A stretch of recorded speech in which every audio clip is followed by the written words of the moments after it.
Você foi embora. Essa terra é minha. Então por que a mãe deixou uma prova? A tarde caía devagar sobre Serranópolis, como quem não tem pressa de acabar. O sol ainda esquentava as telhas de barro das casas baixas, e a poeira da estrada de terra que cortava o centro da cidade subia em nuvens finas cada vez que algum carro passava. Mendonça desceu do ônibus com uma mochila nas costas e uma sacola de plástico na mão esquerda. Era tudo o que havia trazido do aeroporto de Belo Horizonte. Tudo que havia trazido de volta para uma cidade que, ao que parecia, havia aprendido a existir sem ele. Ele parou na calçada por um momento, olhando para a rua principal como quem tenta reconhecer o rosto de alguém que envelheceu rápido demais. A padaria do seu Raimundo ainda estava lá, com a mesma fachada azul descascando na parte de baixo.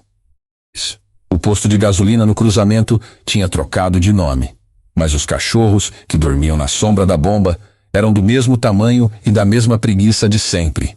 Serranópolis não havia mudado. Era Rafael que estava diferente, ou talvez a diferença fosse só que ele havia sumido por tempo demais para ter direito à sensação de pertencer. Tinha sido 8 meses desde o enterro. 8 meses que ele tentava não contar em dias porque os dias ficavam grandes demais quando se pensava neles. Ele havia chegado tarde ao hospital naquela madrugada de outubro, 3 horas tarde, para ser preciso, o avião atrasado em Guarulhos por causa de chuva. E Dona Conceição havia morrido, esperando, sem que ele pudesse ouvir aquilo, sem que ele pudesse estar do outro lado da mão dela segurando. Marcos havia ligado às 2 da manhã com uma voz tão plana que Rafael demorou alguns segundos para entender o que o irmão estava dizendo. Ela foi, Rafael. Você não chegou a tempo. Não era uma acusação. Era pior. Era um simples enunciado de fato. Rafael caminhou até o cartório municipal, que ficava numa rua paralela à praça central, numa casa antiga, com janelas de madeira pintadas de verde. Era quase 5 da tarde e a porta estava entreaberta. Ele entrou, cumprimentou a atendente, uma moça de uns 20 e poucos anos que ele não conhecia, e pediu para falar com o tabelião sobre o inventário de Conceição Maria dos Santos Mendonça. A atendente foi até uma sala nos fundos. Voltou dizendo que o Dr. Geraldo poderia atendê-lo, mas que seria rápido porque o horário estava quase encerrando. Rafael disse que entendia e sentou na cadeira de plástico encostada na parede, com a sacola no colo. Dr. Geraldo era um homem de uns 60 anos, cabelos brancos bem aparados, óculos de armação dourada que ele usava sempre um pouco escorregados no nariz. Rafael o conhecia de vista desde criança. O homem havia sido tabelião ali por pelo menos 30 anos e era do tipo que sabia de tudo o que acontecia no município sem jamais falar sobre nada. Quando Rafael entrou na sala e se apresentou, Geraldo ficou parado por um segundo antes de indicar a cadeira do outro lado da mesa. Rafael Mendonça, o tabelião, repetiu como se estivesse conferindo uma lista. Filho de Conceição e Benedito. Isso, disse Rafael. Eu queria uma segunda via do inventário.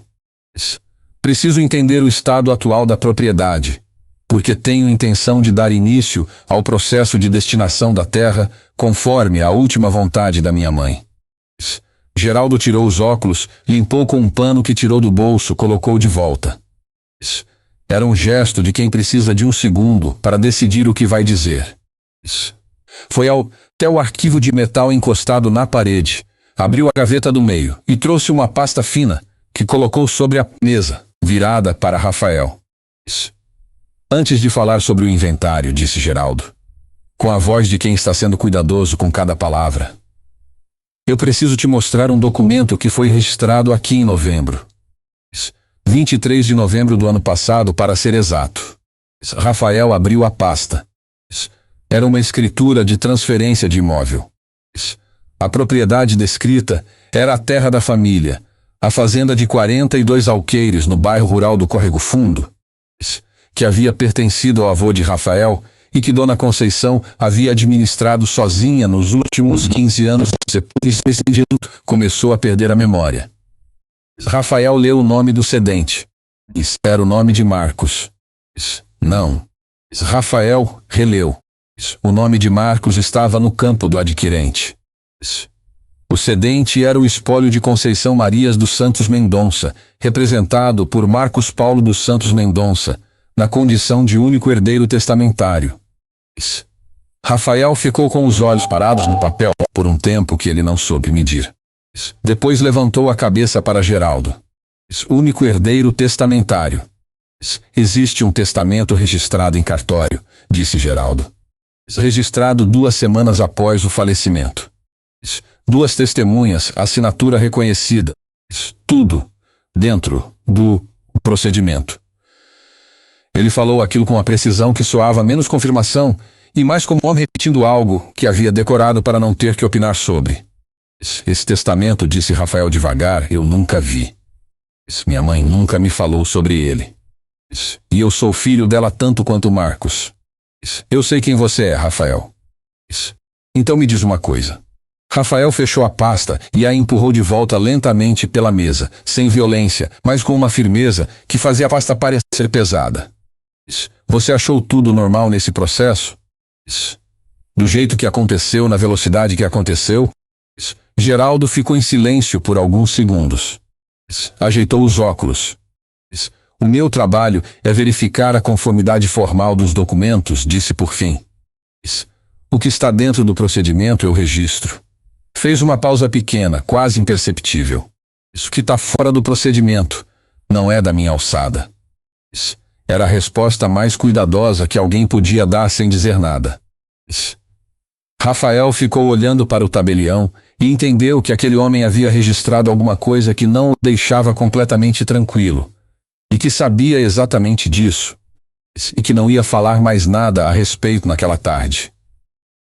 Rafael saiu do cartório com a sacola na mão e a mochila nas costas e o sol já quase sumido atrás do morro. Ficou parado na calçada por um segundo. Depois foi andando em direção à casa da família. A casa dos Mendonça ficava a uns 2 quilômetros do centro, numa estrada de terra que subia levemente em direção ao córrego fundo. Era uma construção de tijolos aparentes, telhado alto.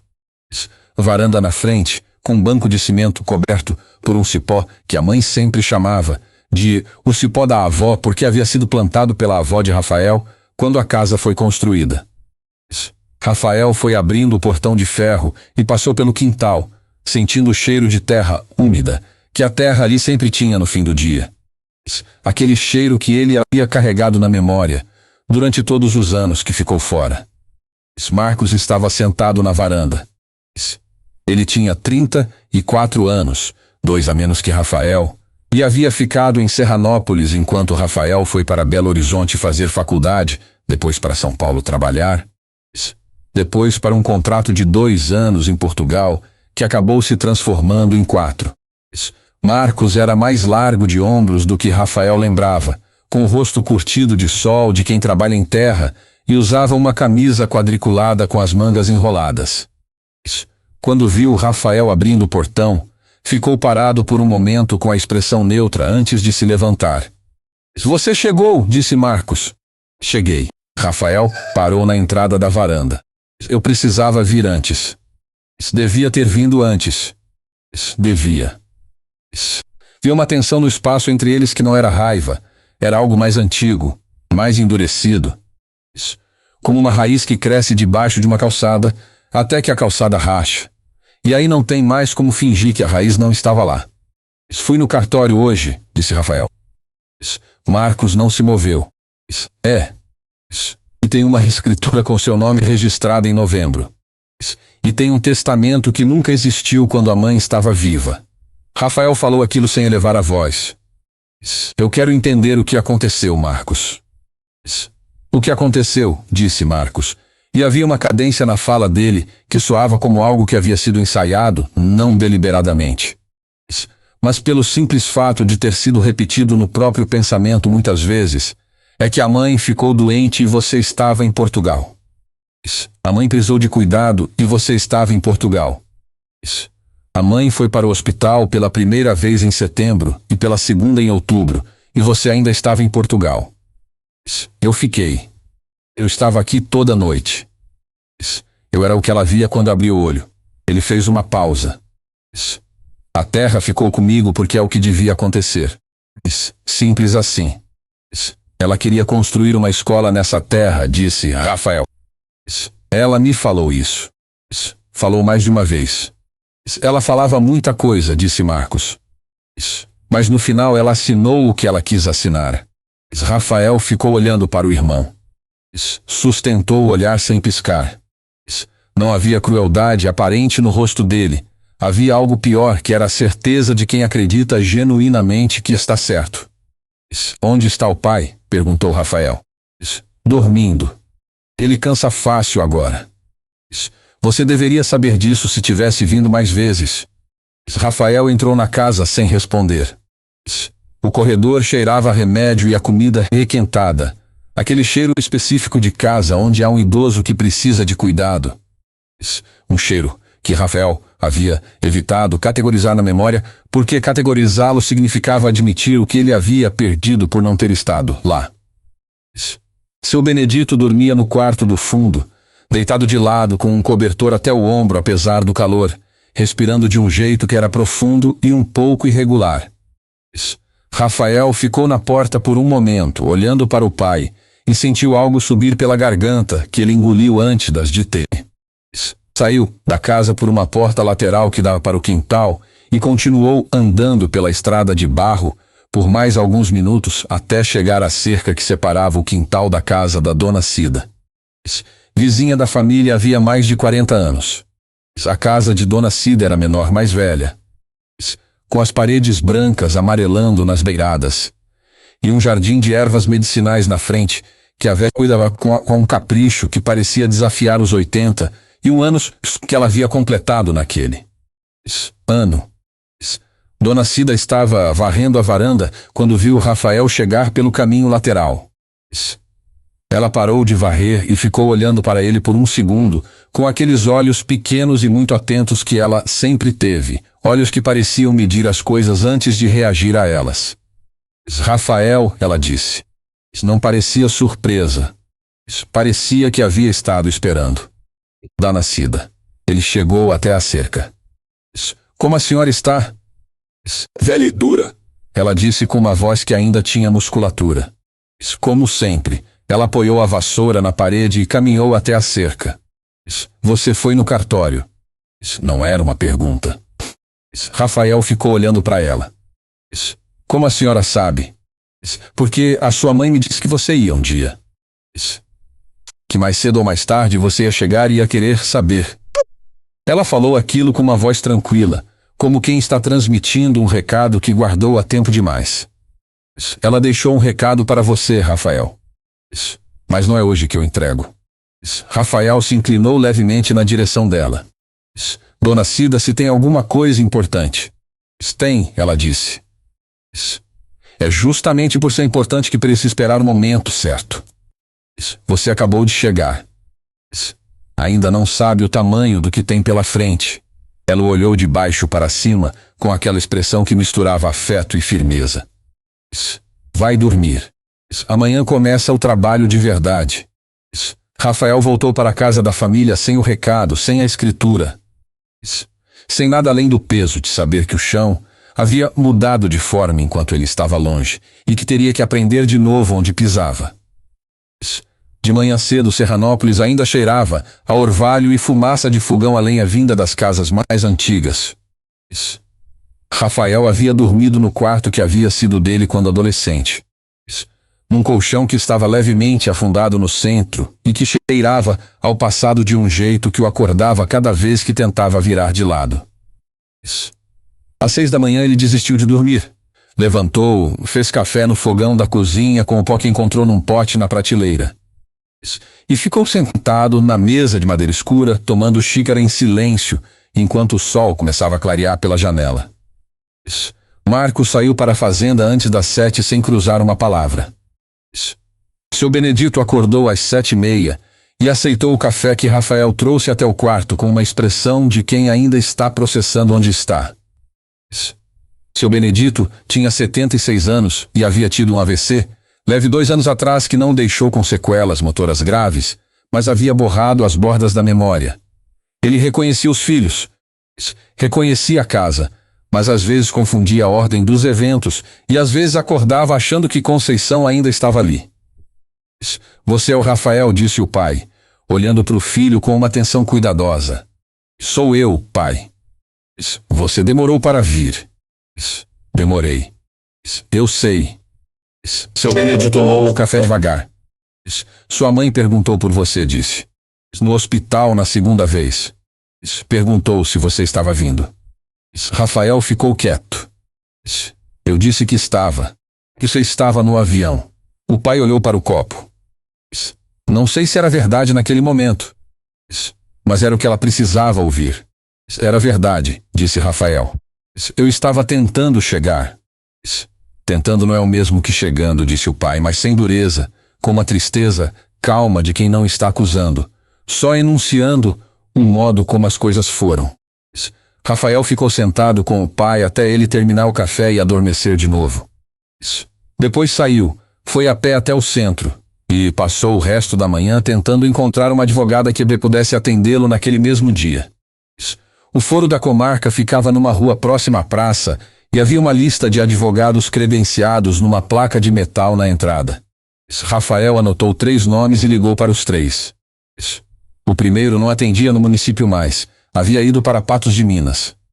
O segundo tinha a agenda cheia até a semana seguinte. O terceiro era a doutora Fernanda Alves, e a secretária disse que havia um horário às 2 da tarde se ele pudesse ir ao escritório. O escritório de Fernanda Alves ficava num sobrado ao lado da farmácia municipal, com uma placa pequena de latão na porta. Ela tinha uns 40 anos, cabelos escuros presos atrás, uma fisionomia que era sóbria sem ser fria. O tipo de pessoa que ouve tudo antes de falar e que quando fala, fala com precisão.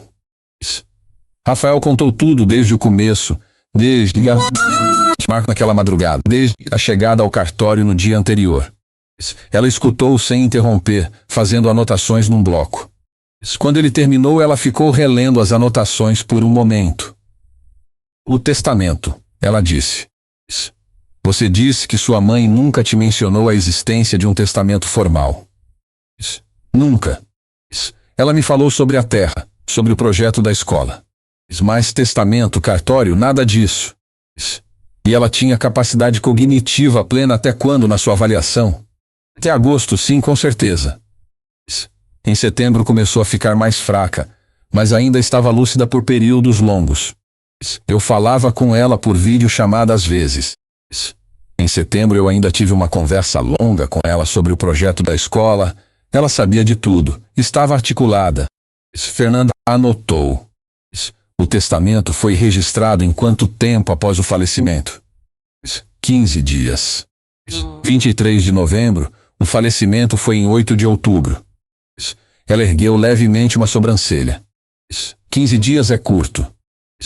Não é que impossível, testamentos podem ser registrados depois, mas é curto.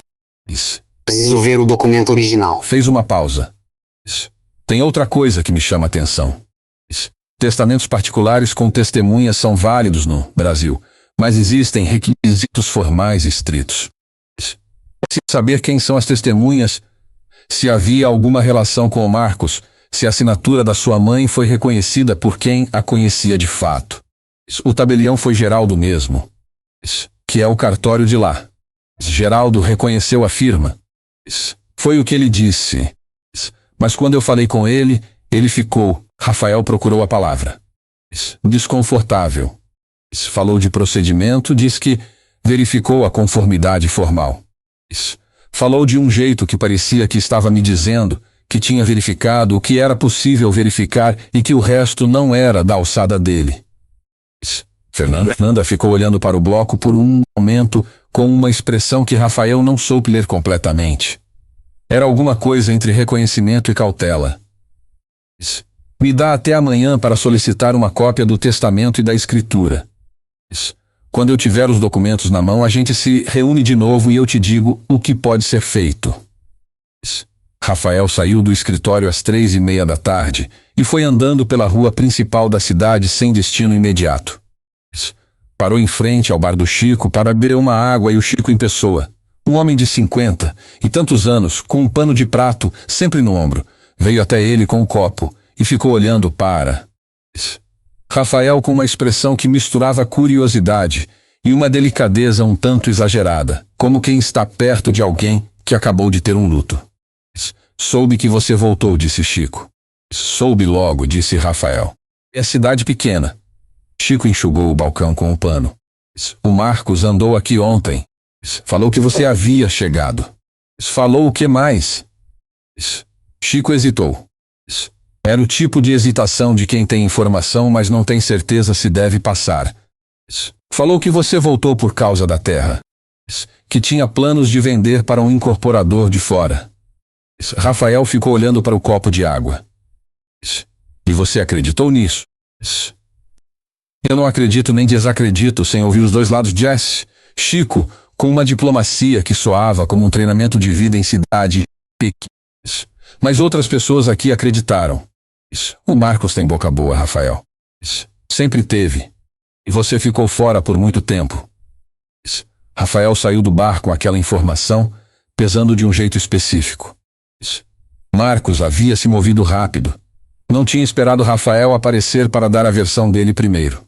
Havia saído plantando a narrativa nos lugares certos, nos bares, nos mercados, nas conversas de calçada onde a opinião de Serranópolis era formada. E a narrativa era engenhosa porque usava a única vulnerabilidade real de Rafael, o tempo que havia ficado fora. Naquela mesma noite, depois do jantar que Rafael fez para ele e para o pai, Marcos havia jantado fora. Rafael ficou sentado na varanda com seu Benedito, que havia acordado mais alerta do que de manhã e queria conversar. Eles ficaram um tempo olhando para o escuro do quintal, com o som dos grilos e o cheiro da terra úmida.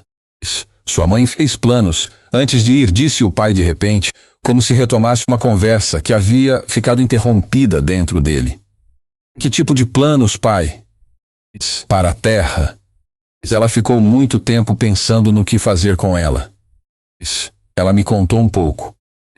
Disse que tinha falado com o Geraldo, não o tabelião, o outro Geraldo, da cidade de Turmalina, sobre um documento. O pai franziu o senho com a concentração de quem está tentando recuperar um detalhe de dentro de uma névoa. Mas não sei bem o que era. A cabeça dela estava cansando naquela época. Às vezes ela falava uma coisa e depois esquecia que havia falado. O que mais ela disse, pai? Qualquer coisa que você lembre. Seu Benedito ficou em silêncio por um momento. Ela disse que havia deixado um recado com a Cida. Que quando você chegasse, a Cida saberia o que fazer. Ele olhou para Rafael. Você já foi lá? Fui. A dona Cida disse que não era hora ainda. O pai assentiu devagar, como se aquilo fizesse sentido numa lógica que só ele entendia. Confiava muito na Cida. As duas tinham um entendimento. Coisas que eu nem ficava sabendo. Ele olhou para as mãos. Eu devia ter prestado mais atenção. Mas a cabeça foi ficando devagar, e eu parei de perguntar muito. Rafael dormiu mal de novo naquela noite, mas dessa vez não era o colchão. Era o peso de saber que havia uma peça em algum lugar, guardada pela vizinha de 81 anos que varria a varanda com método, e que aquela peça tinha nome dele. E que o momento certo ainda não havia chegado. Doutora. Fernanda ligou na tarde do dia seguinte. Tinha os documentos. Pode vir aqui às 4, ela disse. Quando Rafael chegou, ela tinha os papéis organizados sobre a mesa, com pequenas marcações a lápis nas margens, o tipo de marcação que significava que ela havia lido com atenção e havia encontrado alguma coisa. O testamento tem a assinatura da sua mãe, reconhecida por firma. Ela começou. 2 testemunhas, um senhor chamado Raimundo de Souza, que aparece como lavrador, e um Valdeci Augusto Pereira, que aparece como funcionário rural. Ela olhou para Rafael. Você conhece algum desses? O Raimundo tem que ser o velho Raimundo da padaria. Mas Valdeci, Rafael pensou. Havia um Valdeci que trabalhou na fazenda uns anos atrás. Era jovem, devia ter uns 20 e poucos. Ficou um tempo e depois foi embora. Interessante. Fernanda folheou uma página. Porque na data do testamento, o Raimundo da padaria estaria com 83 anos, o que não impede legalmente de ser testemunha. Mas é algo que eu ia querer verificar, se ele estava em condições cognitivas para assinar algo dessa natureza. Fez uma pausa. Mas o que me chama mais atenção é o Valdeci. Funcionário permanente, registrado, que assina um testamento de alguém de quem era apenas empregado temporário. Isso não é irregular na forma, mas é incomum. Você consegue localizar o Valdeci? Talvez. Ele não tem endereço registrado no município. Ela cruzou os braços na mesa. Mas tem outro ponto. Olha aqui. Ela virou uma das folhas do testamento para Rafael e apontou para uma linha perto da assinatura de Conceição. A letra da assinatura da sua mãe. Ela escolheu a palavra com cuidado, trêmula. Mais do que seria normal para uma assinatura reconhecida por cartório. O reconhecimento de firma aqui foi feito por similitude. O tabelião comparou com uma assinatura em ficha anterior.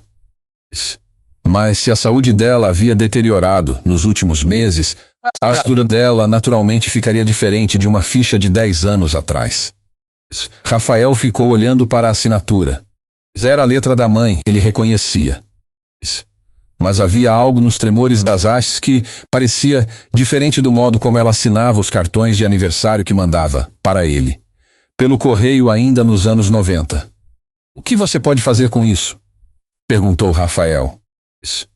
Posso contestar o testamento com base em vícios de vontade, se conseguirmos evidências de que sua mãe não estava em plena capacidade no momento da assinatura, ou de que foi pressionada. Posso investigar as testemunhas. E posso, paralelamente, verificar o registro fundiário original da propriedade. Às vezes, nesses casos de terra antiga, existe uma particularidade no tipo de registro que complica a transferência independente do testamento. Quanto tempo isso leva? Fernanda inclinou levemente a cabeça. Meses, no mínimo. Possivelmente mais de 1 ano se houver contestação formal do Marcos. Rafael ficou em silêncio por um momento. Depois disse: preciso ser honesto com você sobre uma coisa. Eu vim do exterior sem emprego certo, fiz uma rescisão lá, e minha reserva financeira me dura uns 6 meses. Não posso esperar 2 anos por uma resolução. Fernanda anotou aquilo. Depois olhou para ele com uma expressão que era direta, sem ser cruel. Eu preciso que você não repita isso para mais ninguém. Nem para o seu irmão, nem para ninguém da cidade. Por quê? Porque em situações de disputa de herança, a parte que tem prazo financeiro está em desvantagem de negociação. Se o Marco souber que você precisa de uma resolução rápida, ele vai arrastar. Rafael assentiu. Mas havia algo no modo como ele havia dito aquilo que o fazia suspeitar que essa informação já estava circulando. Que ele havia deixado escapar alguma coisa, numa conversa no bar do Chico talvez, ou na cara, no jeito como olhava para os documentos no cartório, com uma urgência que uma pessoa sem prazo não teria. Ele estava certo. 3 dias depois, quando Marcos o encontrou no corredor da casa e, pela primeira vez, propôs uma conversa sentada, o irmão começou dizendo: eu sei que você tem pressa para resolver isso, Rafael. Eu entendo. Então vou ser direto. Eu posso te pagar uma parte razoável e a gente enterra de rão isso aqui, sem advogado, sem cartório, sem desgaste. A palavra acha foi deliberada. Marcos havia dito o quinhão que você acha que te cabe, não o quinhão que te cabe. Rafael ficou olhando para o irmão e entendeu que havia subestimado quão preparado Marcos estava para esse confronto. Não é sobre dinheiro, disse Rafael. Claro que é, disse Marcos com uma paciência condescendente que era pior que a agressividade. No final é sempre sobre dinheiro. Você está sem emprego, está longe de casa, está sem a mãe, e agora quer brigar por uma terra, por um projeto de escola que ela nunca colocou no papel. Rafael, eu conheço você. Você vai gastar um dinheiro que não tem num processo que vai durar anos, e no final vai sair com menos do que eu estou oferecendo agora. Rafael se levantou da cadeira. A mãe colocou no papel. Você só ainda não sabe onde está o papel. Havia dito aquilo sem planejamento, saído de uma intuição sobre o recado que Dona Cida guardava. Mas ao ver a expressão de Marcos, uma fração de segundo de algo que era muito próximo de alarme, antes de ser mascarado por indiferença, Rafael entendeu que havia acertado em alguma coisa que Marcos não esperava. Marcos se levantou também. Você está falando de alguma coisa que não existe. Eu estou falando de um recado que a mãe deixou com a Dona Cida. Que existe e que eu ainda não abri, mas que existe. Rafael sustentou o olhar do irmão. Então, antes de me fazer uma oferta, Marcos, eu recomendo esperar eu abrir esse recado. Marcos saiu da sala sem responder. Mas naquela mesma tarde, Rafael viu pela janela do quarto o irmão em direção à casa de Dona Cida. Ficou de pé na janela, com o coração batendo de um jeito que reconhecia como urgência, sem saber o que fazer. 5 minutos depois, Marcos voltou. Não havia entrado. Provavelmente Dona Cida não havia aberto a porta. Naquela noite, Rafael foi até a cerca da vizinha. Ela estava sentada numa cadeira de palha na varanda, no escuro, como se soubesse que ele ia chegar. O Marcos tentou entrar aqui hoje, disse Rafael. Ele bateu na janela. Eu não abri. Dona Cida, eu preciso saber o que a senhora tem. Eu sei que você precisa. Ela ficou em silêncio, por um momento olhando para o escuro do jardim. Mas não é de palavras que você precisa agora, Rafael. Você precisa de prova. E a prova que sua mãe me deixou é de um tipo que tem que aparecer no momento, não vale nada. Ela olhou. Você está investigando, Valdeci? Rafael ficou parado. A minha advogada está tentando localizar. Valdeci saiu daqui em dezembro. Foi para Pirapora. Eu ouvi o Marcos falando no telefone uma vez, quando estava aqui na cerca. Ele não me viu. Falou que tinha resolvido a situação do Valdeci. Não sei o que isso significa. Essa era a informação mais concreta que Rafael havia conseguido desde que chegou. Ele foi direto para Fernanda no dia seguinte. Fernanda acionou um contato em Pirapora, um colega advogado que fazia trabalhos de localização de testemunhas eventualmente. Levou 4 dias. Quando o contato voltou com o número e endereço de Valdeci Augusto Pereira, Fernanda ligou para Rafael às 8 da manhã de uma quinta-feira. Encontrei. Ele está em Pirapora, trabalhando numa cerâmica. Não tem pendências judiciais, não está em situação irregular. Mas meu contato conversou brevemente com ele. Ela fez uma pausa. Ele ficou com medo quando ouviu o nome Mendonça. Não disse nada concreto, mas ficou claramente agitado. Ele vai falar? Não por telefone. E possivelmente não com um advogado presente. Mas talvez com você. Pessoalmente. Rafael pegou o ônibus para Paporã no dia seguinte. A cerâmica ficava numa rodovia próxima à saída da cidade, um galpão baixo com o nome pintado de vermelho na fachada. Valdeci saiu quando avisaram que havia uma visita, um homem de uns 20 anos com cara de quem não dormia muito bem, ombros tensos, as mãos com a argila ainda ressecada nas cutículas.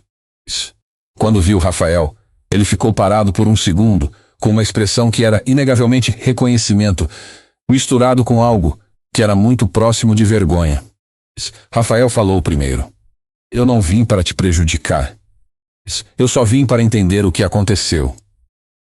Eles ficaram conversando do lado de fora do galpão por quase 1 hora, longe dos outros funcionários. Valdeci falou com a voz baixa. E os olhos indo para os lados, como alguém dá depoimento num lugar que não é seguro. O que ele disse era o seguinte. Marcos havia o procurado em outubro, 2 semanas antes do testamento ser registrado. Havia dito que Conceição estava pedindo que ele fosse testemunha de um documento de última vontade, que era urgente, que a saúde dela estava muito ruim. Valdeci havia ido até a casa. Conceição estava deitada, fraca, e assinou alguma coisa na frente dele. Ele havia assinado como testemunha. Mas ela disse o que estava assinando? Perguntou Rafael. Valdeci ficou em silêncio. Depois ela estava muito fraca. Ela assinou onde o Marcos apontou. Não leu em voz alta. Eu não li o documento. Eu só vi que tinha papel, assinatura, e o Marcos me disse que era para garantir que a fazenda ficasse com alguém da família. Pausa.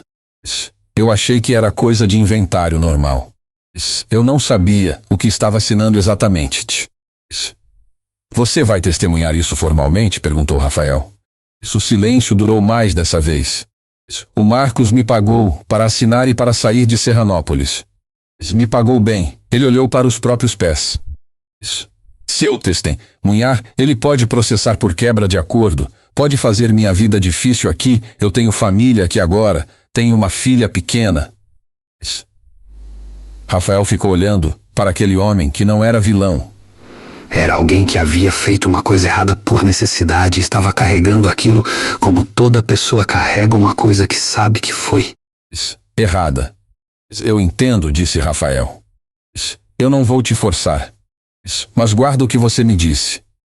Pode ser que você precise disso um dia. Voltou para Serranópolis com uma prova que existia, mas não podia ser usada. Valdeci havia confirmado em particular o que Rafael suspeitava, mas sem um depoimento formal aquilo não valia nada num tribunal. A caixa havia ficado fechada por dentro.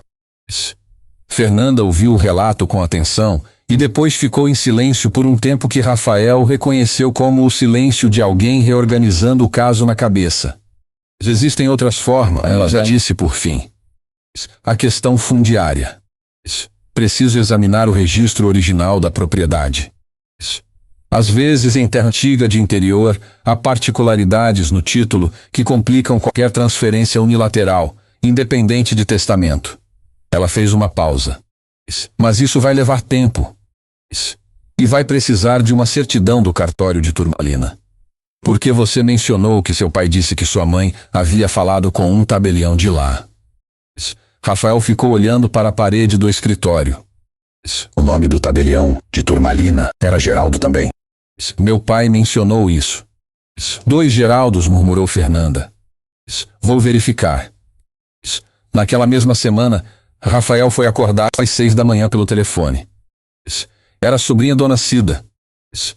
Dona Cida havia caído na noite anterior ao descer os degraus da varanda.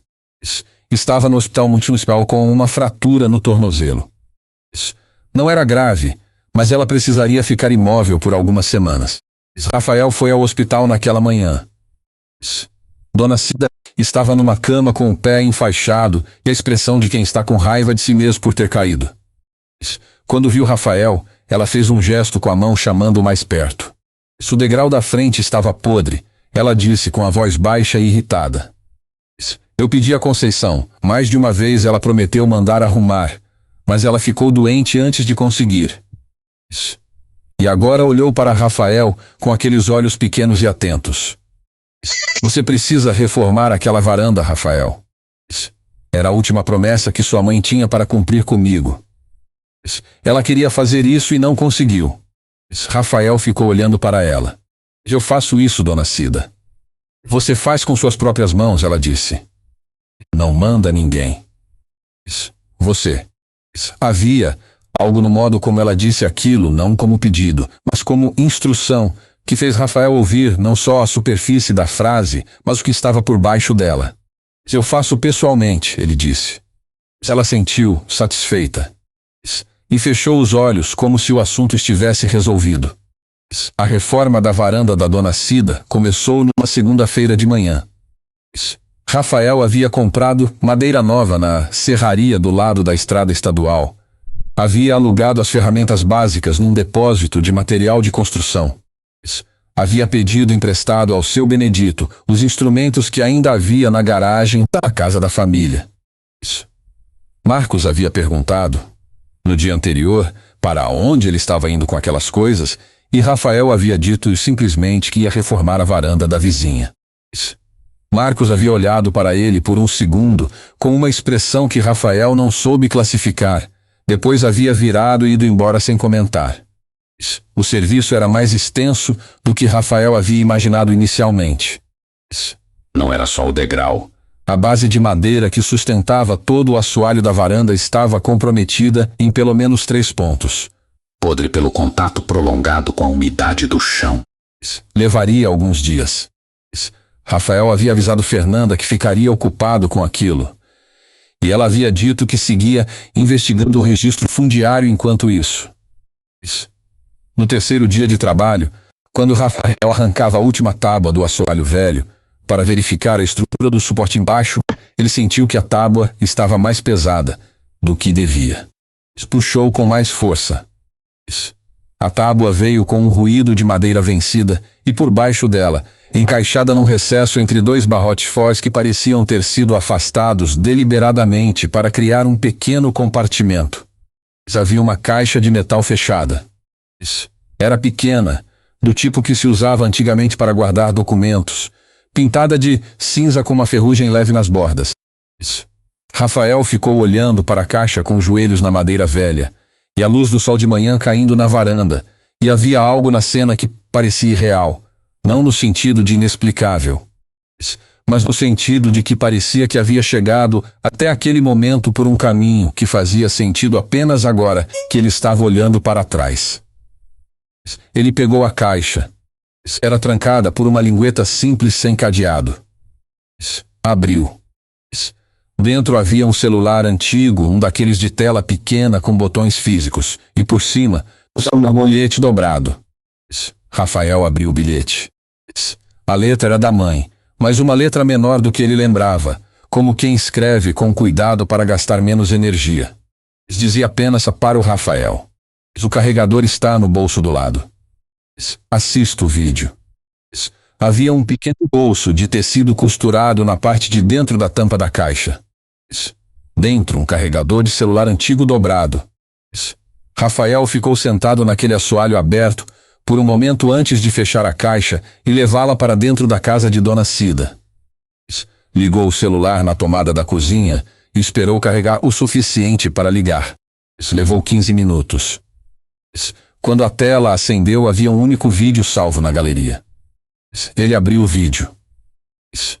Dona Conceição estava sentada numa cadeira de madeira que Rafael, uma cadeira do quarto dela, com a janela atrás deixando entrar a luz de tarde. Ela usava a camisa florida que havia sido presente de aniversário que Rafael havia mandado do exterior 2 anos antes. Ela estava visivelmente mais magra do que Rafael havia visto pela última vez por videochamada, mas os olhos estavam atentos, e a voz, quando começou a falar, era clara. Rafael, se você está assistindo isso, é porque você veio e é porque a Cida fez como eu pedi. Ela fez uma pausa pequena para respirar. Eu precisei deixar escondido, porque sabia que o Marcos estava prestando atenção em tudo que eu fazia nos últimos meses. Ele é esperto. Mais do que eu achei que era. Ela falou por quase 12 minutos. Rafael assistiu sem piscar, com a tela do celular pequeno iluminando o interior da cozinha escura de Dona Cida. Conceição havia dito o seguinte, em agosto daquele ano.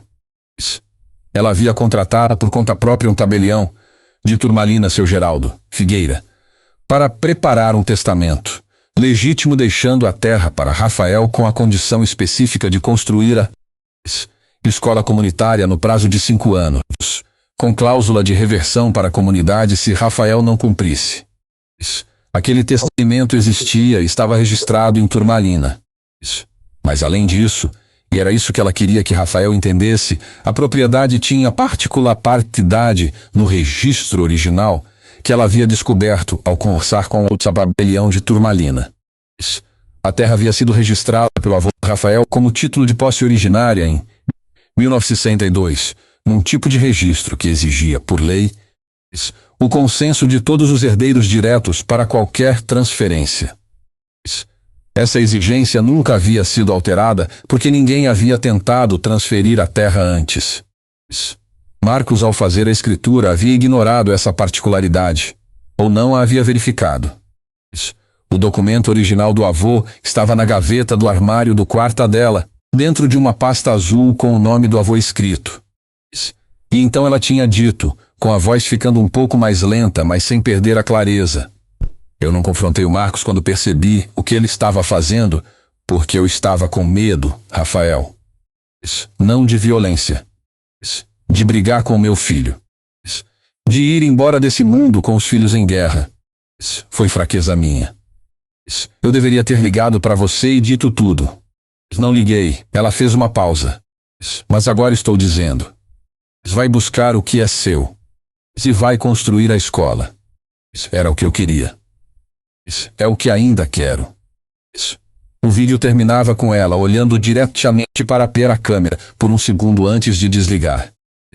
Rafael ficou sentado na cozinha de Dona Cida por um tempo depois que o vídeo terminou. A luz que entrava pela janela havia se movido um pouco. Eram quase 11 da manhã. Ele respirou fundo, colocou o celular no bolso e saiu em direção à casa da família. Ainda não sabia que Marcos havia reformado o quarto da mãe. Soube quando subiu as escadas e abriu a porta do quarto. As paredes estavam pintadas já de um bege novo, as cortinas antigas da mãe haviam sido substituídas por persianas. E o armário de madeira escura com as gavetas onde a pasta azul deveria estar.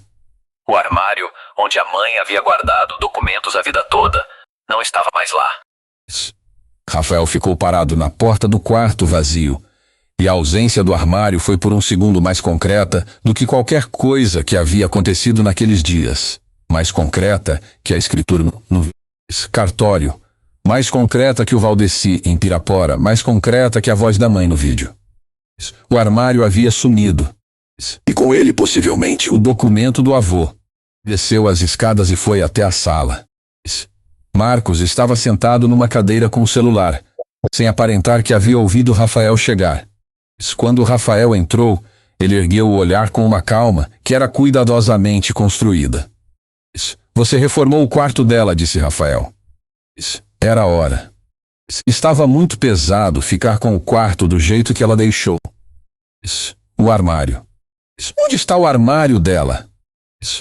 Uma fração de segundo antes de Marcos responder apenas uma fração, havia algo no rosto do irmão que era inegavelmente calculado. Dei fora. Estava apodrecendo embaixo, o fundo tratava com cupim. Joguei fora faz umas semanas. Rafael ficou olhando para o irmão. Marcos sustentou o olhar com aquela calma construída. Tinha documentos naquele armário, Marcos. Tinha velharia. Eu joguei tudo fora junto. Rafael saiu da casa sem responder. Andou até o fundo do quintal e ficou parado olhando para a terra vermelha e os pés de milho do vizinho lá no fundo. E a raiva que ele havia contido naqueles dias estava subindo de um jeito que ele precisava deixar ficar quieta por mais um pouco. Porque a raiva era inútil se a prova havia sumido junto com o armário. Então lembrou do que a mãe havia dito sobre o tabelião de Turmalina. E lembrou também que Fernanda havia dito que ia verificar o registro fundiário original. Ligou para Fernanda. Quando ela atendeu, ele disse: eu encontrei o recado da minha mãe. Tem um vídeo. E tem um testamento registrado em Turmalina que você precisa pedir com urgência. E tem um documento do avô que provavelmente foi destruído, mas que talvez tenha cópia no cartório onde foi originalmente registrado em 1962. Houve um silêncio breve. Depois Fernanda disse, com a voz de quem está ligando o interruptor: vou ao cartório de Turmalina hoje mesmo. E vou solicitar o registro original do imóvel no Serviço de Registro de Imóveis do Estado. Registros, urna digitalizada, da administrada desde 2015. Uma pausa. Rafael, você acabou de mudar o caso inteiro. O que aconteceu nos 3 dias seguintes foi o seguinte. Fernanda confirmou que havia um testamento legítimo, registrado em Turmalina, anterior ao testamento de Marcos por 6 semanas. Lavrado pelo tabelião Geraldo Figueira em agosto daquele ano, com assinatura e Conceição, numa data em que ela estava claramente em plena capacidade. No cartório de Turmalina, havia também uma declaração do tabelião Figueira confirmando que a testadora estava lúcida, articulada, e havia descrito o motivo e a destinação da terra com clareza. E o Sistema Estadual de Registro de Imóveis havia confirmado que o título de posse originária do avô de Rafael, registrado em 1962, continha a cláusula de consenso familiar que Conceição havia descrito no vídeo. Marcos ainda não sabia de nada disso quando Rafael pediu que se sentassem. Era fim de tarde, a hora em que a luz de Serranópolis ficava dourada, nas paredes das casas velhas, e o ar perdia aquele peso seco do meio do dia. Marcos estava na varanda, com um copo de água e um celular. Seu Benedito tinha ido ao quarto mais cedo. Rafael sentou na cadeira do outro lado da mesa de madeira da varanda e colocou o celular na mesa entre os dois. Você precisa ver uma coisa, disse Rafael. Marcos olhou para o celular com a expressão de quem sabe que vai ver alguma coisa que não vai gostar. Mas uma faísca de algo que era muito próximo de desafio, como se ele tivesse calculado todos os cenários e acreditasse que havia coberto todos eles. Rafael deu play no vídeo. Marcos não se moveu durante os 12 minutos. Ficou olhando para a tela pequena com a imagem da mãe, e a única coisa que mudou nele foi que os ombros foram subindo levemente à medida que o vídeo avançava. Como quem se prepara para um impacto. Quando o vídeo terminou, ele ficou em silêncio por alguns segundos.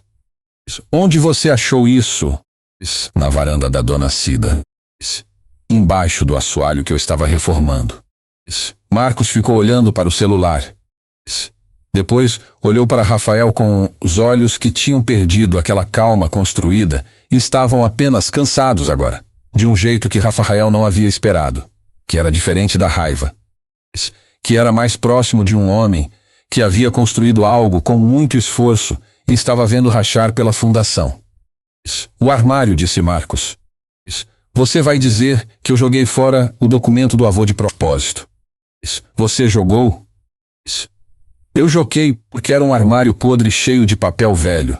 A voz de Marcos estava firme, mas havia algo por baixo dela que estava menos firme. Eu não sabia o que estava procurando, porque eu não sabia que havia o que procurar. Fernanda já conseguiu uma cópia do registro original no sistema estadual, disse Rafael. O título de posse originária existe. A cláusula de consenso existe. A escritura que você registrou em novembro é tecnicamente inválida por isso, independente do testamento. Marcos ficou olhando para ele. Havia algo no rosto do irmão que Rafael nunca havia visto. Não exatamente medo, mas a expressão específica de alguém que havia acreditado tanto na própria versão de uma história que o confronto com a outra versão funciona não como revelação, mas como colisão, né? Você vai entrar na justiça, disse Marcos. Não era uma pergunta. Vou. A menos que você chegue num acordo que contemple o que a mãe queria. Marcos se levantou. Eu fiquei aqui, Rafael. Você quer que eu ignore isso? Que eu simplesmente diga que tudo bem, fui embora e o que fiz não conta. Eu cuidei dela. Eu estava lá. Você não estava. Eu sei que você Estava, disse Rafael, e disse aquilo sem sarcasmo, porque era verdade. E eu sei que você fez de verdade um trabalho que eu deveria ter feito também. Mas o que você fez com o testamento não foi proteger a terra, foi roubar o direito da mãe de decidir o que fazer com a terra dela. Não é a mesma coisa. Marcos abriu a boca para responder. Não disse nada por um segundo. Depois, ela nunca foi capaz de dar com esse projeto de escola de frente. Ela ficou a vida toda falando nessa escola, e nunca fez nada. Eu achei que estava protegendo ela de uma promessa que ela mesma nunca ia conseguir cumprir. Era a primeira vez, em todos aqueles dias, que não Marcos havia dito algo que não era estratégico. Que era apenas verdadeiro do jeito torto que as coisas verdadeiras aparecem quando as defesas baixam. Rafael ficou em silêncio por um momento. Ela tinha mais capacidade do que você dava crédito, disse por fim. E mesmo que você tivesse razão sobre a escola, não era sua decisão. Era dela. Marcos foi para dentro da casa sem responder. A porta de tela bateu atrás dele com aquele barulho específico de porta de varanda que existe só nesse tipo de casa, nesse tipo de fim de tarde. O que aconteceu na manhã seguinte foi inesperado, por uma razão que Rafael não havia calculado. Fernanda ligou às 7h30 com a voz de quem está prestes a dizer uma coisa complicada. Rafael, o marceneiro que comprou o armário Toninho, da marcenaria na rua debaixo do mercado, ele tem uma prática de guardar os documentos que encontra nos móveis antes de desmontar.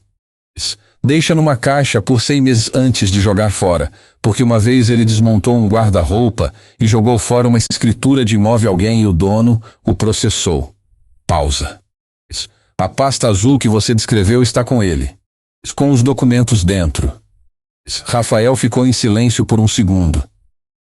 A pasta está com ele. Está. Mas ele não quer se envolver. Eu liguei esta manhã cedo e ele desligou quando eu disse que era advogada. Ele tem medo do Marcos. Você sabe que o Marcos é suplente de vereador aqui, tem relação com o prefeito, tem influência no pequeno comércio local. O Toninho tem medo de perder cliente, de ser pressionado. Se eu vou falar com ele pessoalmente. Rafael, eu preciso te avisar que se você chegar com tom de pressão jurídica, ele vai fechar mais. Ele precisa querer entregar, não ser forçado. Rafael foi à marcenaria antes das 8 da manhã, quando o movimento da rua ainda era pequeno. A marcenaria ficava num galpão baixo que cheirava a serragem e verniz, com 2 funcionários jovens que estavam chegando ao mesmo tempo que Rafael.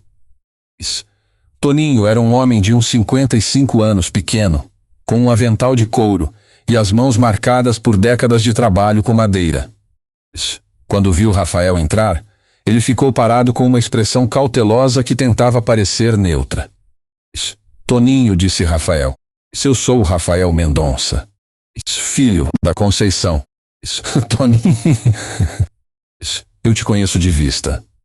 Você conhecia a minha mãe também. Toninho ficou em silêncio. Depois disse com um cuidado medido.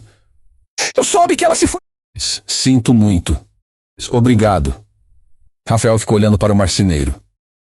Poderia ter dito muitas coisas naquele momento, poderia ter falado da advogada, da prova, do processo. Mas havia alguma coisa no rosto do Toninho que lhe disse que aquilo era a abordagem errada. Então disse apenas, você guardou uma pasta que estava dentro do armário dela. Eu sei que você faz isso por hábito, por precaução. É uma coisa honesta de fazer. Toninho não respondeu, mas também não desmentiu. Minha mãe passou a vida inteira querendo construir uma escola para essa comunidade aqui. Ela me deu isso para o pessoal do Córrego Fundo há 20 anos. Ela morreu sem conseguir fazer. Eu vim aqui para tentar terminar o que ela começou. Rafael olhou para aquele homem com uma honestidade que não era estratégica e que era simplesmente o que havia sobrado quando tudo o que era calculado havia sido dito. Nessa pasta pode estar o documento que permite que isso aconteça. Não preciso que você faça nada além de me dar o que é da minha família. Toninho ficou olhando para Rafael por um tempo longo. Depois virou, foi para o fundo do galpão, abriu um armário de metal e voltou com uma caixa de papelão onde havia várias pastas. Vasculhou por um momento. Tirou uma pasta azul com o nome de Waldemiro dos Santos Mendonça escrito na capa, o avô de Rafael, e colocou sobre o balcão entre os dois. Eu não preciso de problema com ninguém, disse Toninho. Mas isso não é meu, nunca foi meu. E a dona Conceição foi sempre uma pessoa decente com todo mundo nessa cidade. Rafael pegou a pasta. Abriu. A certidão do registro de 1962 estava lá, amarelada nas bordas, com o carimbo do cartório e a letra de máquina de escrever que os documentos daquela época tinham. E no corpo do texto, na cláusula 12ª, estava exatamente o que a mãe havia descrito. A transferência desta posse, em qualquer de suas modalidades, está condicionada ao consentimento expresso de todos os herdeiros diretos do titular. Rafael disse obrigado ao Toninho com uma voz que havia ficado um pouco mais baixa do que pretendia. Saiu da marcenaria com a pasta debaixo do braço e a serragem no cheiro do ar da manhã. Ligou para Fernanda imediatamente. Tenho o documento. Ela ficou quieta por 2 segundos. Traz aqui agora. Rafael foi ao escritório. Fernanda examinou o documento com aquela atenção de quem lê e ao mesmo tempo já está pensando nos próximos passos. Depois olhou para Rafael. Com isso e com o testamento de Turmalina, eu posso entrar com uma ação de nulidade da escritura hoje. Não amanhã. Hoje ela fez uma pausa. Mas preciso do seu consentimento explícito para um passo que vai tornar o processo público e vai colocar o nome do Marcos num processo judicial formal, com possibilidade de repercussão na vida política dele aqui. Entra com tudo, disse Rafael. A ação foi protocolada naquela tarde. No dia seguinte, a notícia havia circulado em Serranópolis com a velocidade específica das notícias de cidade pequena. Não pela imprensa, mas pela conversa, pelo telefone à rua. O nome do Marcos estava num processo de nulidade de escritura, com base em falsidade, em testamento e descumprimento de cláusula originária de registro fundiário. O nome de Conceição estava como testadora legítima, num testamento registrado em Turmalina. E o nome de Rafael estava associado a um projeto de escola comunitária, que a comunidade do Córrego Fundo havia esperado há 2 décadas. O Marcos foi confrontado formalmente por doutora Fernanda, solicitada no escritório dela 2 dias depois do protocolo. Ele foi com seu próprio advogado, um homem de Patos de Minas, que havia sido contratado às pressas, e chegou com a postura de quem ainda está tentando encontrar o ângulo de ataque.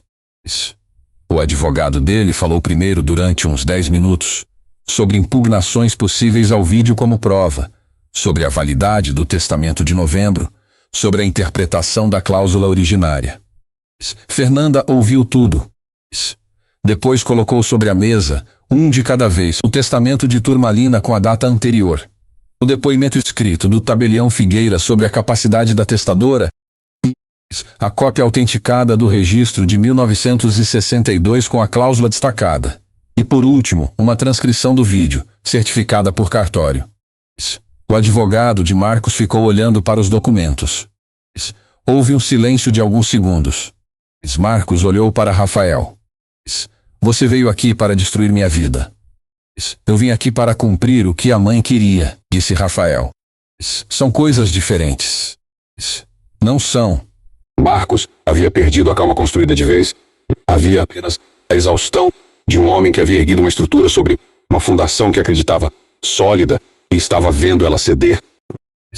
Não pela força de Rafael, mas pelo peso que era verdadeiro.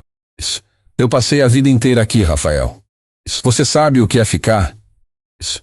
Você foi embora, Ad. Inteira, ficou me perguntando por você. A mãe ficou me dizendo que você ligou, que você mandou mensagem, como se a presença pelo telefone fosse igual à presença de verdade. Eu estava aqui todos os dias. Eu era o filho presente e era o filho invisível ao mesmo tempo. Havia algo naquilo que Rafael não esperava. Não a raiva, não a acusação, isso ele esperava. Era a dor específica que havia por baixo, aquela ferida que Marcos havia carregado por anos e que havia eventualmente fermentado e virado aquilo, aquela reescrita do testamento. Aquela tomada de posse que, no fundo, nunca havia sido só sobre dinheiro ou sobre terra. Eu sei que você estava aqui, disse Rafael com uma voz que havia ficado quieta. Eu sei que estava. E eu vivo com a culpa de não ter estado também. Esses 2 fatos podem ser verdadeiros ao mesmo tempo, Marcos. Marcos não respondeu. Mas algo na rigidez dos ombros cedeu levemente. O advogado de Marcos pediu uma suspensão de 15 minutos. Quando voltaram, o advogado informou que o cliente estava disposto a discutir um acordo extrajudicial. O que se seguiu foi uma negociação que durou 2 horas, com Rafael e Fernanda de um lado e Marcos e seu advogado do outro, e o que saiu dali foi o seguinte. Marcos assinaria voluntariamente a retificação da escritura, devolvendo a posse ao espólio conjunto. Em troca, o processo judicial seria suspenso e a destinação final da terra seguiria o testamento de Turmalina. Escola comunitária, com Rafael como responsável pela execução. E com uma parcela de usufruto garantida a Marcos enquanto ele vivesse na terra, uma área de 5 alqueires para uso agrícola próprio. Não era o que Marcos havia querido, mas era o que Marcos podia ter. 2 dias depois, Rafael ao hospital visitar Dona Cida. Ela estava saindo naquele dia. O tornozelo havia estabilizado. E ela voltava para casa com muletas e a instrução médica não carregar peso por 3 semanas. A sobrinha dela tinha ido buscá-la. Rafael esperou na porta e quando Dona Cida apareceu no corredor com as muletas, ela o viu e parou por um segundo. Então ela disse. Então, disse Rafael. Encontrei a caixa. Ela sentiu como quem confirma que uma conta deu o resultado esperado. E o Marcos? Vai haver um acordo. A terra vai para o projeto da escola. Ele fica com uma parte para uso próprio. Ela ficou olhando para ele por um momento. Sua mãe sabia que você ia resolver. Ela não sabia quando, não sabia como, mas sabia que você ia resolver. Ela começou a caminhar com as muletas em direção à saída. Agora vai construir a escola, menino. Não deixa ser mais uma promessa que fica. Rafael foi com ela até o carro da sobrinha e esperou elas partirem. Depois ficou parado na calçada do hospital por um momento com o sol da manhã nos ombros.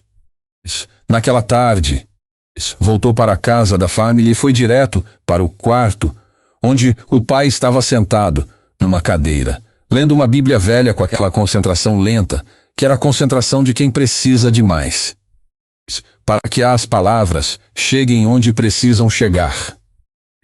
Seu Benedito levantou o olhar quando Rafael entrou. Você resolveu, disse o pai. Não era uma pergunta. Estou resolvendo. Rafael sentou na beira da cama. Pai, eu preciso te dizer uma coisa. Sobre não ter chegado a tempo. O pai fechou a Bíblia devagar. Eu não cheguei porque eu atrasava a decisão de vir, disse Rafael. Não foi só o avião. Eu atrasava porque tinha medo de chegar e ver a mãe indo embora e não saber lidar com aquilo. Eu fui covarde por um tempo e quando parei de ser covarde, era tarde demais. Seu Benedito ficou olhando para o filho por um momento. Tinha nos olhos uma clareza que aparecia às vezes e desaparecia às vezes. Naquele momento estava clara. Eu fiz a mesma coisa, disse o pai. Com a tua mãe, com o que o Marcos estava fazendo nos últimos meses antes de ela ir. Eu via que havia alguma coisa errada, que havia documentos sendo assinados com pressa, que havia conversas fechadas. E eu não perguntei porque eu estava com medo de saber e não ter força para agir. Ele olhou para as mãos. A gente às vezes faz do medo uma desculpa que parece razão. Rafael ficou olhando para o pai.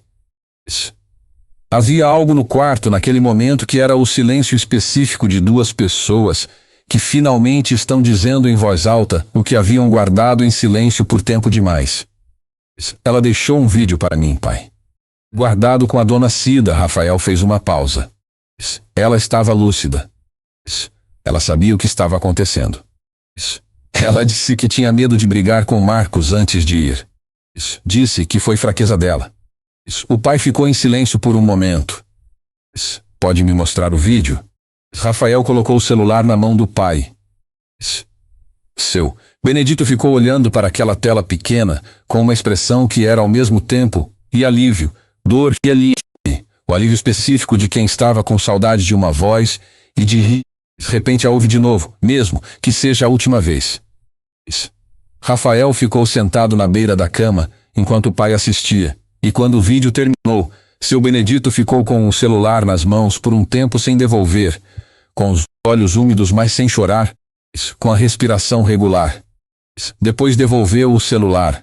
Ela estava certa, disse. Sobre você, que você ia resolver. Ela foi generosa comigo, disse Rafael. Aí era assim com os 2, disse o pai. Isso nunca foi falta. A falta era de vocês 2 não enxergarem um ao outro. Rafael ficou com aquilo. Havia uma verdade em que o pai havia chegado, pela lentidão que às vezes chega às verdades que a rapidez não alcança. Naquela noite, pela primeira vez, desde que havia chegado a Serranópolis, Rafael e Marcos estavam na mesma mesa sem advogados no meio, sem documentos na mesa, sem a estratégia que cada um havia carregado sobre os ombros naquelas semanas. Benedito comeu pouco, mas ficou sentado com os filhos até o fim.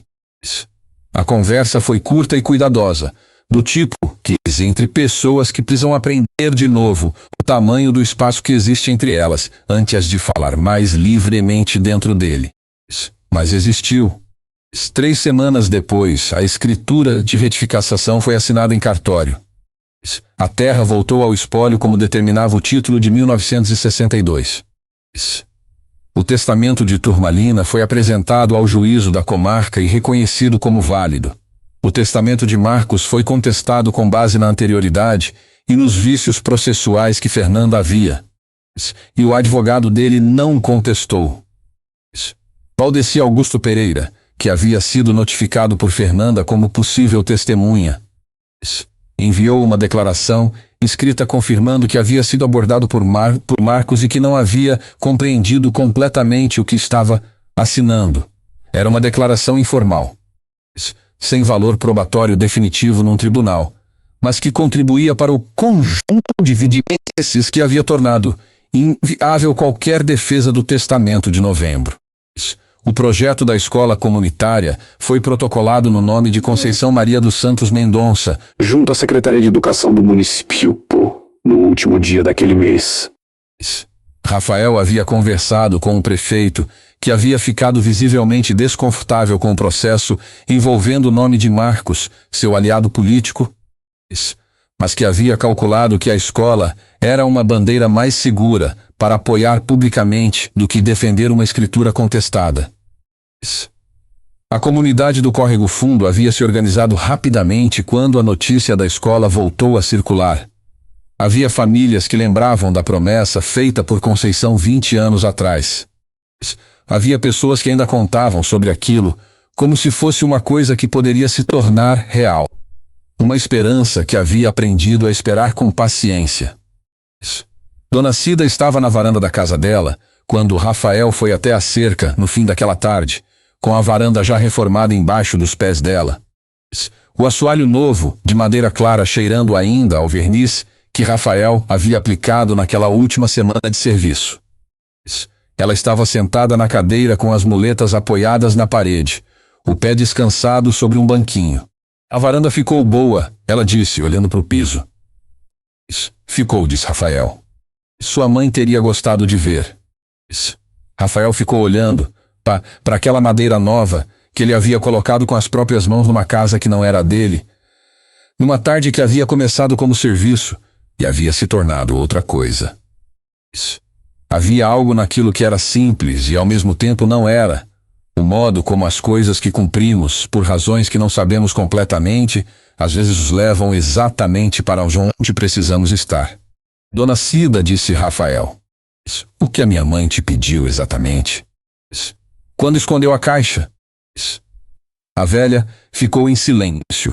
Por um momento, como quem considera o quanto de uma história pertence ao destinatário e quanto pertence ao mensageiro. Ela disse, guarda isso para o Rafael. Quando ele chegar e estiver pronto, ele vai encontrar. Não precisa entregar na mão. Ele vai achar sozinho quando for a hora. E como você soube que era a hora? Porque quando você veio até a cerca pela primeira vez, você já estava pronto. Ela olhou. Você estava com raiva, você estava com culpa, estava sem saber o que fazer. Mas estava. Você tinha voltado de verdade. Ela ajeitou a muleta encostada na parede. Tem gente que volta para um lugar, mas não está lá de verdade. Você estava. Rafael ficou com aquilo por um momento. Depois disse, obrigado, Dona Cida. Por tudo. Ela fez um gesto com a mão que era ao mesmo tempo dispensa e carinho. Vai construir essa escola, menino. É o que falta agora. Rafael voltou para a casa da família pela estrada de terra, com o sol indo embora atrás do morro, com a poeira fina subindo em torno dos seus passos, com o cheiro da terra, úmida, que era o cheiro específico daquele lugar, naquela hora do dia. Um cheiro que havia carregado dentro por anos sem saber exatamente o nome que dava para ele. E que agora tinha um nome mais claro, que era simplesmente o nome do lugar para onde havia voltado. A construção da escola levaria tempo. haveria problemas de licença, de financiamento, de logística que uma cidade do interior de Minas tinha em qualquer projeto desse tamanho. Marcos ficou na parte da fazenda que havia sido reservada a ele pelo acordo. E nos primeiros meses havia uma distância entre os irmãos que não era rompida facilmente. Era o tipo de distância que dois homens guardam quando sabem que a reparação vai ter que ser feita ações ao longo do tempo. Não em uma conversa única que resolva tudo de uma vez. Mas havia uma tarde, em março do ano seguinte, em que Rafael estava na terra do córrego fundo, com o engenheiro da obra e o topógrafo municipal medindo os limites da área destinada à escola. E Marcos apareceu caminhando pela cerca sem ser chamado e ficou observando por um tempo. Depois se aproximou e perguntou, com uma voz que era direta sem ser cálida, mas também sem ser hostil, qual era o prazo estimado para a fundação. Rafael disse que esperava começar a fundação em junho se o licenciamento avançasse. Marcos ficou olhando para a terra por um segundo. Depois disse que tinha um trator que podia ajudar na terraplenagem se precisassem. Rafael disse que sim, que precisariam. Era uma frase pequena, no meio de uma tarde qualquer, com o sol de março em Minas e a poeira da terra vermelha nos sapatos dos dois. Não era uma reconciliação completa. Reconciliações completas são mais lentas do que uma tarde. Era o começo de uma, que era o máximo que podia ser naquele momento, e que era suficiente. Em agosto daquele ano, a pedra fundamental da escola comunitária Conceição Mendonça foi assentada num sábado de manhã, com a presença de umas 60 famílias do córrego fundo e dos arredores, do prefeito, do padre da paróquia local e de seu Benedito sentado numa cadeira de plástico branca que havia sido trazida especialmente para ele, usando o paletó que usava nas missas de domingo, com os olhos brilhando daquela clareza que aparecia e desaparecia, mas que naquele sábado estava inteiramente presente. Rafael ficou de pé ao lado do pai durante a pequena cerimônia, com a placa de inauguração em bronze com o nome da mãe, esperando o momento certo de ser descoberta. Quando o padre terminou a bênção e as famílias começaram a aplaudir, ele olhou para o pai e o pai olhou para ele. E havia naquele olhar a compreensão de duas pessoas que sabem o que custou chegar até ali e que sabem também que o que chegou não é um final, mas uma continuação do que havia começado décadas atrás. Quando Conceição Maria dos Santos Mendonça havia prometido a essa terra e a essa gente que um dia haveria uma escola. E havia guardado aquela promessa dentro de si com a teimosia específica de quem sabe que o que se promete com o coração não expira.